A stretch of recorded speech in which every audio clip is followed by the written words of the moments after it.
Welcome to Whispering Loudly, the award-winning Workshop Whisperer podcast, as featured by Apple, with Rachael Evans, the #1 automotive business coach in the aftermarket, thanks to titanium sponsor Mechanic Desk and gold sponsor Podium. Whispering Loudly is the Workshop Whisperer podcast. Hello, I'm producer Mel, and we're super excited to have Janelle with us today. Janelle spent 17 years building businesses for big business before starting her own automotive franchise in 2013. In the last 8 years, she's helped over 100 mechanics start and grow successful mobile mechanic businesses. Janelle's mission is to help Australians trust mechanics again by changing the lives of hard-working mechanics. She's an advocate for choice of repair and actively works on consumer education and lifting the work standards and reputation of mechanics. She's currently a director of the AAAA board and joins us today. Thank you so much. Welcome, Janelle. Hello, Rachael. Thanks for having me. Thank you so much for being on. Very excited to chat to you today about your journey and what you're up to at the moment in your own business. Can you tell our listeners out there a little bit about yourself? Yeah, a little bit of a different background than what you'd normally expect in automotive. A hugely creative background, but most of my career has been in the corporate space, largely in banking and in marketing technology solutions, both locally and globally. So I've always built businesses for big businesses, and I've only just learnt the term more recently, but an entrepreneur. So I've kind of done what I'm doing now, but I did that for someone else, so now I'm doing it for me. Okay. Tell us more in depth about your career journey in terms of transitioning from product and marketing roles to starting your own business. So going from that entrepreneur to entrepreneur. Yeah, look, I guess it was somewhere around 8 or 9 years ago. My husband's a mechanic and he worked at a lot of the big brands. And he was really challenged ethically in terms of a lot of the business practices that were happening at the time, and sadly still happens in some cases around, the upsells. So we all know it happens in a lot of cases, and he would get reprimanded for not upselling things that customers didn't need. So he left and started his own business as a mobile mechanic. And as a side gig, I was, building websites and helping him market that. But what I saw very quickly was that there was a huge gap in the market for another mobile offering. People like the convenience, and that there was a huge need in the market for a customer-centric focus to how we do business. So left my corporate career and started scaling a national franchise. Would I do a franchise again? Maybe not. It's tougher than many people think, especially when you're doing it from scratch as a family business. But we started with nothing. We started from the ground up. We renamed his business into Blue Toro. We started with one franchisee and then we grew to over 50. And now we've got a very different business model again in terms of helping independent workshops. But that's certainly evolved over the last 8 years, and in terms of what we're doing now is very different to what we're doing 8 years ago, and certainly no one could have predicted that journey. But it's certainly been a lot of fun and learnt a lot along the way. And for many of our listeners out there who run a husband and wife operation, your husband and yourself very much still operating in that capacity today? We are. We've obviously got a team around us, and lots of people ask the question around challenges of kind of living together and working together.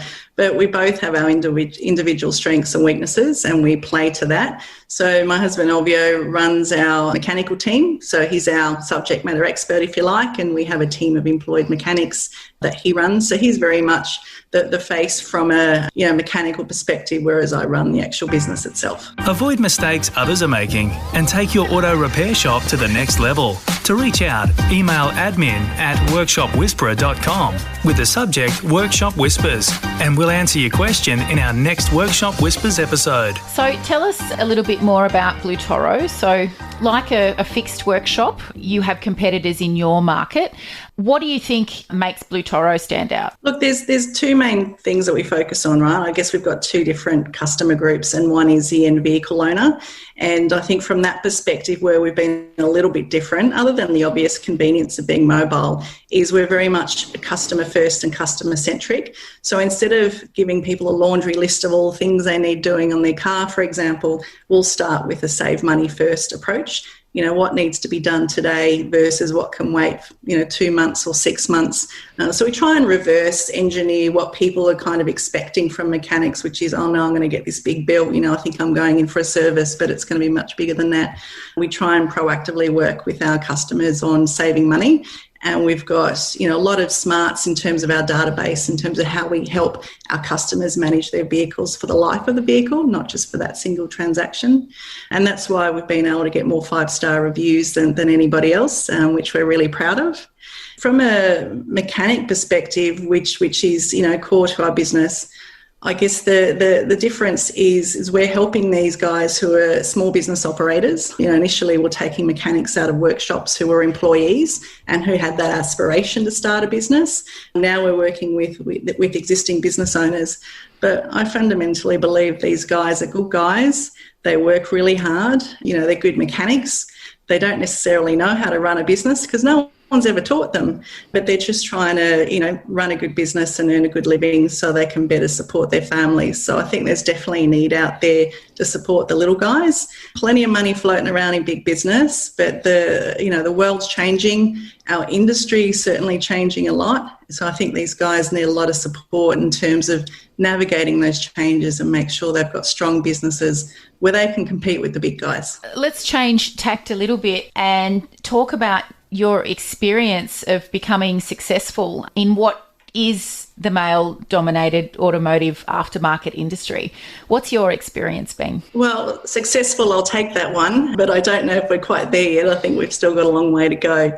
You're here on the podcast, Janelle. That means you've made it. Come on. I'll take it anyway. Take that as a win. Look, I don't know how to answer that question. I get asked that often enough because I just don't know any different. I've always been in male-dominated industries. Certainly I haven't seen it as a roadblock and I would not let it be a roadblock. But I do think it's really important that the industry, any industry, has a lot of diversity, and that's just not from a gender perspective, but breadth of experience from all sorts of sectors. And I think one observation with automotive when I kind of came into the industry was that there is a lot of experience from people who've been in the industry for a long time, and there just wasn't a lot of fresh set of eyes. So certainly from a depth perspective, the industry's got an awful lot of depth for people who've been in the industry for decades. But from a breadth perspective, I think we're seeing some changes with that now, but there's a lot more the industry can do in terms of whether it be gender diversity or just diversity from different walks of life and backgrounds. Particularly because we're, the automotive industry is seeing a lot of rapid change at the moment, and that's only going to get faster and faster. And we need the expertise in the industry to help us evolve with that and adapt. And that's going to come from industries who've experienced that disruption before, who can help us navigate that quickly and successfully. Join our free Facebook group, Your Profitable Auto Repair Shop, and join in on the conversation with auto repair shop owners just like you globally. What would you say to speak to our listeners around whether or not they should invest in being part of an association like the AAAA? Look, I think for any small business, and that's certainly true of small and medium businesses in automotive, you need a helping hand. We all do. It doesn't matter how long you've been in business for, it doesn't matter how much money you make or how successful you are. We all need a business coach. We all need a network. We all need support. And certainly from an industry association point of view, being part of a group that has got your back, being part of a group that has your voice and is out there to fight the fight for the little guys as well as the big guys. I think we're all in this together. We've got a lot of change to navigate, government, environmental, technology, all sorts of things. And if we all kind of work through that together, we're going to see a thriving industry that will be much stronger if we do that together versus individually. And certainly that's more the case for the small independents who might not have many people to talk to about business. We find that with a lot of people, they've not been in business before. They don't know who to talk to. They don't know where to go to. At least being part of an association, you've got somewhere where you can put your hand up and ask questions, which is really important. Yeah, super important. And the Workshop Whisperer has been a member of the AAAA, the Australian Automotive Aftermarket Association, for a number of years now. And we're certainly looking forward to the next time when we can all convene together at Expo and do all the great things that we do there. Janelle, let's ask you for one final little piece of advice. You're drawing on your years of experience in the online space. You said that you've got the most 5-star reviews in your space. What's a tip you'd have for our listeners around being able to capture your customers' feedback and then leveraging off it? I think it starts really simple. You've got to ask the customer first. And I think a lot of people are too embarrassed or too afraid to ask the customer. They think they're asking for too much. So it certainly starts with asking for feedback and asking for a review, but then plastering it everywhere. So we put links to our Google sites on our invoices, on our emails, text messages. So you can really easy set up a Google site, have a link to that, and just put it everywhere. So if you're not asking the question, you're not going to get that feedback. And certainly when you get the feedback, people love to hear stories. So when a new customer is looking for you or for a mechanic, they want to hear success stories. They want to see how you've helped others who are in a similar situation. So as soon as you've got that feedback, put it on your website, put it on your social media, anywhere where you're communicating to customers, just share the good news and share the stories, because we're worth it. So let's sing our praises when we can. Absolutely. Great advice.